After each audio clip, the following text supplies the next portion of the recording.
Yat A. Mark Charles Unishia. Sin Bakadinan Nishlin, Totoglini Bashachin.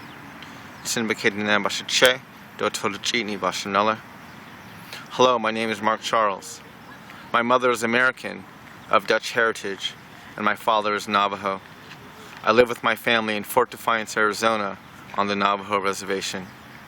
On December 19, 2009, President Obama signed House Resolution 3326, the 2010 Department of Defense Appropriations Act. Page 45 of the 67-page document contains subsection 8113, titled Apology to Native Peoples of the United States. This apology was never announced, was never publicized, was never publicly read by the White House or by Congress. I was very concerned when I learned about the existence of this apology. I was concerned for the elders of my community, for the many natives around this country who were taken from their homes and put into boarding schools at a young age, who were punished for practicing their culture and speaking their languages, and who many were disenfranchised until 1948.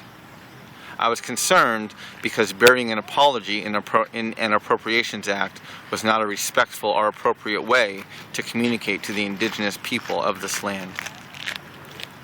And so I have reserved the space in front of the Capitol building, near the Capitol reflection pool, for December 19 of 2012. On that day, I am hosting a public reading of House Resolution 3326, and I am inviting our nation to join me. For the natives who come, we will read pages 1 through 45, the appropriations section of this bill. We are doing so to highlight the irony of burying such historic words in something like an Appropriations Act. I am also working to have the apology translated into as many native languages as possible. On that day, I would like to have some of the non-natives who are present read the apology in the native languages. I am doing so to demonstrate to our leaders that when you apologize, this is what you do. You don't bury your apology in a document that no one is ever going to read, but you communicate it as clearly, as humbly, and as respectfully as you can to your intended audience. So I invite you to join me.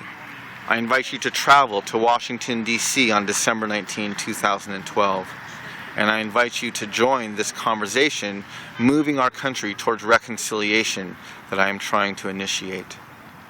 My mother is the ancestors of immigrants from the Netherlands, and my father is indigenous, and his people are indigenous to this land. There has been 500 years of hurt, distrust, broken promises, and unreconciled relationships in our country. And it pains me to see this. And I am doing everything that I can to bring reconciliation to my family, to my community, to my nation, and to this land. And I invite you to join me. I invite you to join me for a conversation that will lead towards reconciliation. Ahiahat and Hakonat.